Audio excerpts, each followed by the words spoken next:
Oi, gente, tudo bem? Como é que vocês estão? Estou aqui de novo, a convite do Instituto Fonte Viva, para falar para vocês sobre relacionamentos. Na verdade, eu vim perguntar, assim, vim fazer vocês questionarem como é que estão as relações de vocês aí dentro de casa. Eu, particularmente, acho que relacionamento, a gente se relacionar com o outro, com uma pessoa diferente da gente, é muito difícil. Eu de verdade acho que isso é uma das coisas mais difíceis que a gente pode fazer no mundo. E com o isolamento social, a gente teve que se aproximar. Na verdade, a gente não pode encontrar com pessoas com que a gente não está na mesma casa. Mas a gente se aproximou fisicamente de pessoas que moram com a gente. E eu pergunto para vocês, o que isso está fazendo? Assim, qual é o significado na vida de vocês? Essa aproximação meio que forçada, né? Porque a gente não escolheu passar por esse momento. Mas essa aproximação forçada, ela tá unindo, ela tá aproximando de verdade, presencialmente vocês, né? Você do seu marido, da sua esposa, dos seus filhos, enfim, de qualquer pessoa que conviva com você, que more com você. Ou ela tá gerando conflito, briga, discussão. Como é que isso tá acontecendo aí dentro da casa de vocês? E aí, vamos começar então a pensar partindo do início. Que se todos nós somos diferentes, não tem nenhum ser humano igual ao outro.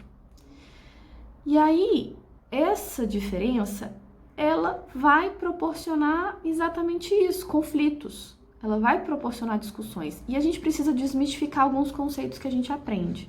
Conflito, discussão não são necessariamente ruins. É porque a gente aprende que a palavra conflito, a gente já vê ela com um significado ruim, de que é algo maléfico para a relação. E pelo contrário, porque muitas vezes eu vou pensar A, você vai pensar B, e tá tudo certo. E a gente pode sentar para conversar sobre isso, sem problema nenhum. Como a gente vai se comunicar, a forma como eu vou dizer isso que eu penso para você, que é a grande questão. Porque eu posso dizer isso de uma forma tranquila, educada, serena, ou eu posso falar isso gritando, brigando, sem paciência, estressada. Mas o que eu quero pontuar para vocês é que tá tudo bem, é totalmente natural e saudável para que a gente pense diferente, que a gente viva, se relacione de uma forma diferente. O que a gente precisa aprender é como a gente vai se comunicar, como é que a gente relaciona com essas diferenças. E que muitas vezes elas vão gerar algumas discordâncias, alguns atritos. Só que dependendo da forma como eu tô fazendo isso, pelo contrário, não acontece. A gente consegue sentar e conversar sem ter aquela briga, sem ter, grito, falta de paciência. Então, isso é uma coisa. Só que, antes da gente olhar para a relação que eu tenho com o outro, porque muitas vezes a gente começa lá do final, eu tô tentando propor para vocês da gente voltar um pouquinho e começar pela gente. Como é que tá a sua relação com você mesmo? Porque, dependendo da forma como eu tô, isso vai afetar qualquer tipo de relação que eu tenha. Como a gente tá em casa, eu sei que já foi flexibilizado, eu sei que tem muita gente que já voltou a trabalhar, que já não tá, mais 24 horas dentro de casa, confinado, com marido, com filho, com mãe, com sogra, enfim. Mas mesmo assim, outros problemas vão surgindo. Como é que você está? Porque se você tá com um nível de ansiedade muito grande, se você tá sem paciência, se você tá estressada, quando você for se comunicar, com outra pessoa, e agora que às vezes não é só mais restrita à sua família, mas que você voltou a trabalhar.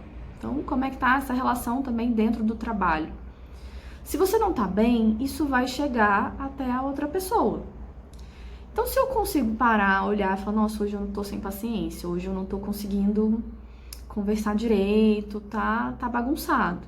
Então, quando você faz isso, quando você vai desenvolvendo essa consciência consigo mesma, você consegue e filtrando. E aí quando chega no outro, você consegue ter um controle maior sobre isso. Agora, se eu vou sentar, por exemplo, para estudar com meu filho,